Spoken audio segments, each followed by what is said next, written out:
नमस्कार साथियों। तो आज है 22 मार्च 2026। दोस्तों, अभी निवेशक के अंदर स्थिति क्या है पता है? लोग नहीं चाह रहे कि भाई मार्केट ओपन हो, क्योंकि जब भी ओपन हो रहा है मार्केट में वही गिरावट, और गिरावट किसी को पसंद नहीं है। अब बात यह है कि और 15-16 घंटे बाद फिर से बाजार ओपन होगा। अच्छा, अब देखिए, जियोपॉलिटिकल स्थिति काफी बदला है। आज सुबह होते होते काफी बदला है, आगे हम चर्चा करेंगे। अब देखिए, जियोपॉलिटिक्स के अलावा भी बहुत सारे और भी की फैक्टर्स हैं जो कि बाजार को ट्रिगर करेगा। एक एक करके शेयर करता हूं, अंत तक वीडियो में बने रहिए। देखिए, सबसे पहले आ जाइए इकोनॉमिक टाइम की वेबसाइट में। टोटल 5 की फैक्टर मेंशन किया जिस वजह से कल मार्केट ट्रिगर हो सकता है।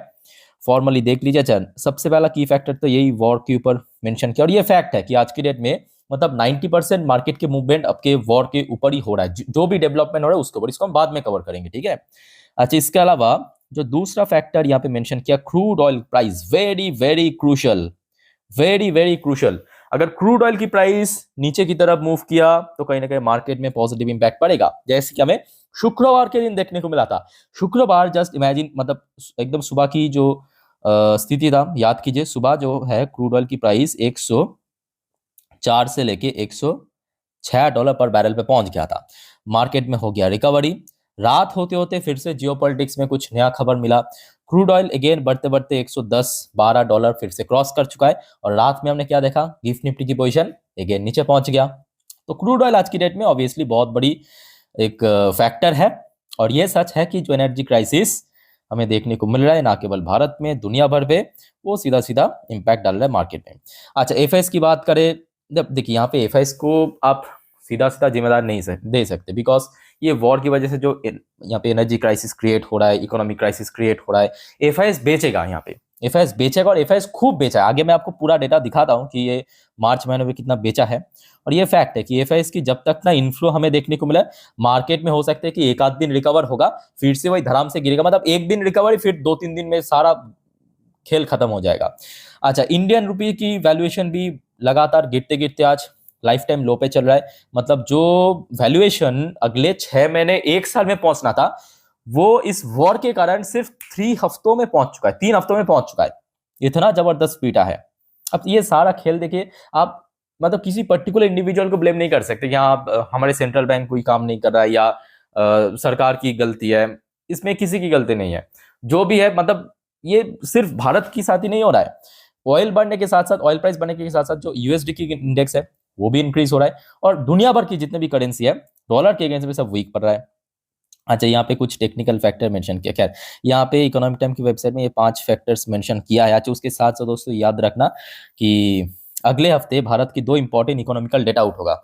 एक तो आपके भारत की मैन्युफैक्चरिंग पीएमआई डेटा आउट होगा, जो मार्च की हफ की। तो आपको पता होगा, मैं आपको इसके पहले भी कहा था कि पीएमआई डेटा चाहे सर्विस की बात करें, मैन्युफैक्चरिंग की बात करें, 2 बार आउट होता है। मतलब 2 बार रिलीज किया जाता है। एक बार आपके महीने की आधा की जो प्रिडिक्शन डेटा हाफ की, और एक फुल मंथ खत्म होने के बाद, ठीक है।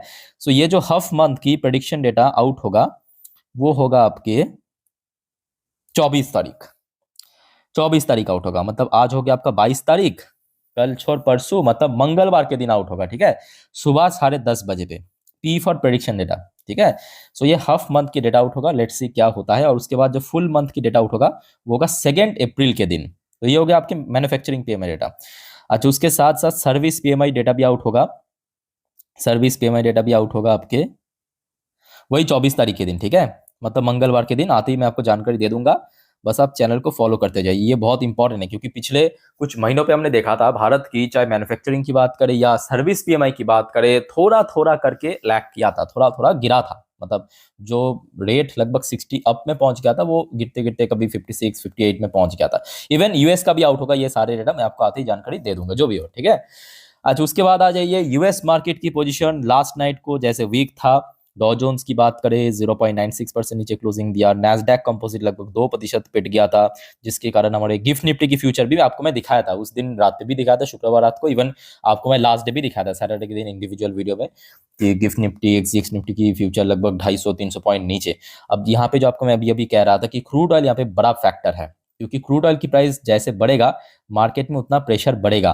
और क्रूड ऑयल की प्राइस रात में फिर से क्लोजिंग दिया था 3% ऊपर, जबकि सुबह एक पोजीशन पे आ गया था 106, 105-6 डॉलर पर बैरल पे। वही देखिए, जो ब्रेन क्रूड की प्राइस 112 क्रॉस करके क्लोजिंग दिया था। और उसके बाद देखिए जो इंडियन करेंसी की वैल्यूएशन वो रिकॉर्ड लो पे पहुंच गया, 94 पे पहुंच चुका है।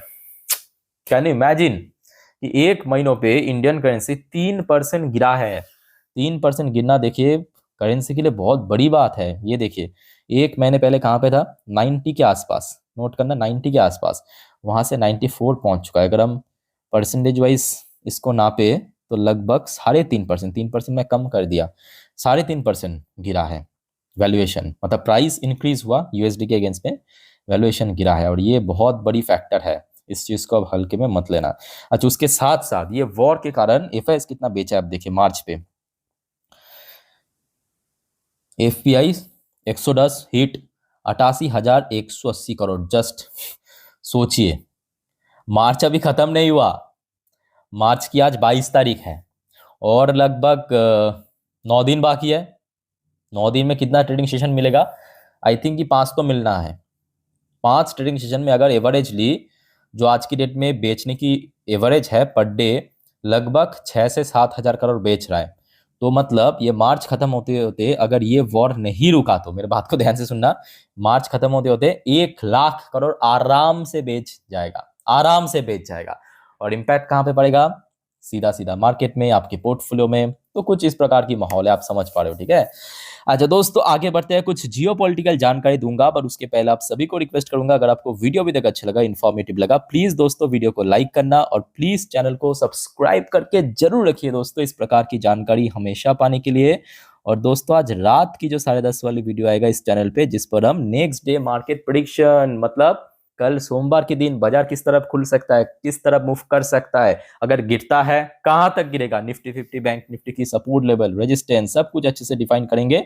और आज पूरे दिन की शेयर मार्केट की जितने भी जानकारी हो सकता है सब इकट्ठे करके दे दूंगा, मिस मत करना, ठीक है। प्लीज आज रात की 10:30 के वीडियो, और एकदम सारे अपडेट फ्री ऑफ कॉस्ट है, फ्री ऑफ कॉस्ट आपको मिल जाता है। तो प्लीज चैनल को फटाफट अभी सब्सक्राइब कर लीजिए, ठीक है, बाद में आप लोग भूल जाते हो। अच्छा उसके बाद आ जाइए, अच्छा कल रात की 12 बजे की वीडियो में, सॉरी कल रात की 10:30 वाली वीडियो में यहाँ पे बहुत सारे जानकारी आपको मैं दिया था। उनमें से कुछ जानकारी था जैसे कि कल हमने देखा ईद पर्पस, मोदी जी के साथ ईरान की जो प्रेसिडेंट है उनकी फोन कॉल में बातचीत हुआ है, बहुत सारे जानकारी था, ठीक है। तो उसके ऊपर तो ऑलरेडी आपको मैं कल अपडेट दे चुका हूँ। तो उसके बाद देखिए ये आज सुबह की अपडेट है। आज सुबह जो खबर मिला, सबसे पहले डोनाल्ड ट्रंप की तरफ से अब डायरेक्टली थ्रेट किया है 48 घंटे की अल्टीमेटम देते हुए कि जल्दी से जल्दी स्ट्रेट ऑफ हॉर्मुज को खोल दीजिए, हाथ में 48 घंटा है। अच्छा एग्जैक्टली क्या कहा डोनाल्ड ट्रंप, मैं एकदम पढ़ के बता देता हूं तो आपको बेटर यहाँ पे समझ आ जाएगा। अच्छा डोनाल्ड ट्रंप की तरफ से कहा गया, ये देखिए ये एग्जैक्टली डोनाल्ड ट्रंप का आपके कमेंट आया आज सोशल मीडिया ट्रूथ सोशल पे।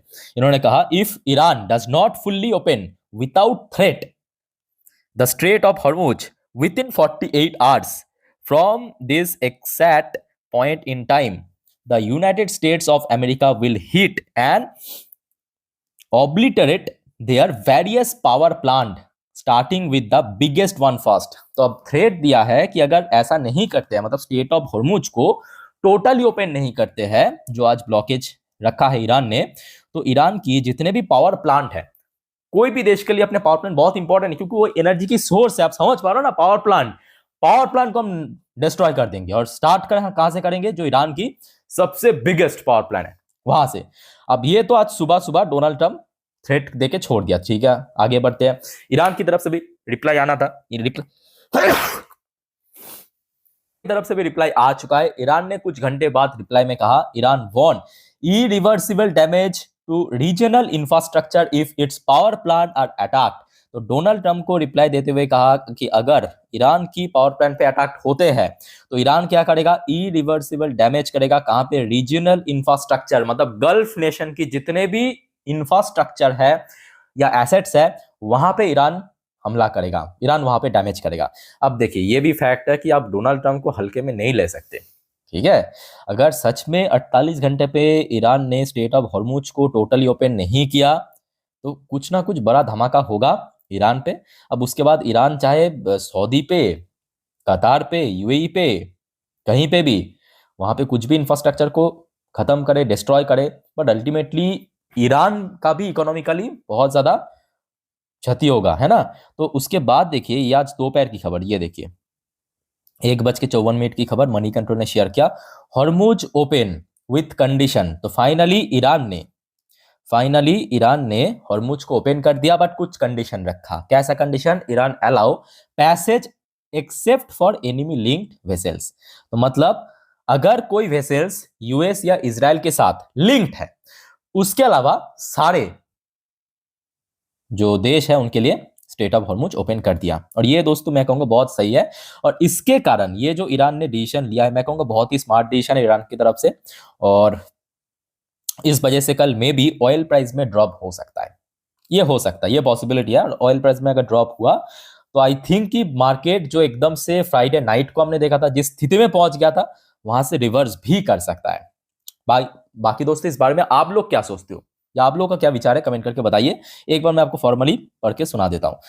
Global energy market remain on edge as Iran signalled that the state of Hormuz, a critical artery for the oil and gas flow, will stay open but only under strict condition। तो कुछ condition के तहत ये open किया। Condition क्या है? तेरन से vessels not linked, what it call it enemies, can continue to pass through the narrow waterway even as tension from the ongoing US-Israeli conflict continue to disrupt shipping activity. अब देखिए यहाँ पे Iran के ऊपर भी प्रेशर है, ये fact है। जैसे कि यूएस के ऊपर भी प्रेशर है, यूएस के ऊपर भी प्रेशर है कि जितना जल्द हो सके ये वॉर को अभी खत्म किया जाए। ईरान के ऊपर भी जो बाकी देशों की प्रेशर है, ये फैक्ट है, ठीक है। तो जिस वजह से ईरान अभी ये स्टेट ऑफ हॉर्मुज को ओपन कर लिया पूरे मतलब सारे देशों के लिए एक्सेप्ट यूएस और इजराइल। अगर कोई लिंक्ड वेसल्स मिलता है उनको यहाँ पे डिस्ट्रॉय किया जाएगा, ये सीधा सीधा कह दिया। ये एक ही कंडीशन रखा है आज। उसके बाद दोस्तों एक और खबर मिला, ये अभी की खबर आप देख सकते हो, 4:41 के एकदम लेटेस्ट अपडेट। ईरान से it shoot down enemy F-15। US की जो F-15 फाइटर जेट है उसको यहाँ पे शूट डाउन किया है near Hormuz island after Trump warning. तो ट्रम्प वार्निंग देने के बाद शायद वहां पे ऊपर से उड़ रहा था तो उसको शूट डाउन कर दिया, ठीक है। तो कुल मिला के देखिए, हो सकता है कि अभी वॉर रुका नहीं है, बट ईरान की इस डिसीजन के कारण में भी कल सुबह वो देखिए अभी तक अब ऐसा सिचुएशन है ना, आप मतलब यहाँ पे 100% कंफर्म तो नहीं कह सकते हाँ ऐसा ही होगा, बट मोस्टली चांस है कि कल सुबह सुबह क्रूड ऑयल में अगर डिक्लाइन हो गया, तो कहीं ना कहीं मार्केट में उसका एक पॉजिटिव इंपैक्ट दिखाई दे सकता है, ठीक है। तो होपफुली दोस्तों आपको समझ आ चुकी कि कौन सी कंडीशन में क्या हो सकता है। अब देखिए इस बीच में भी बहुत सारे कुछ हो सकता है, क्योंकि अभी भी देखिए ये वीडियो मैं रिकॉर्ड कर रहा हूं, कल मार्केट ओपन होगा, लगभग 15 से 16 घंटा बाकी है। ये 15 से 16 घंटे में अगर कुछ और खबर आ गया, डोंट वरी, मैं हूं आप लोग के लिए, बता दूंगा जानकारी, ठीक है, वीडियो के थ्रू दे दूंगा। बस आप चैनल को सब्सक्राइब करके रखिए। बाकी दोस्तों इस वीडियो को वाइंड अप करता हूं, मिलते हैं नेक्स्ट वीडियो में। टेक केयर, बाय बाय, जय हिंद।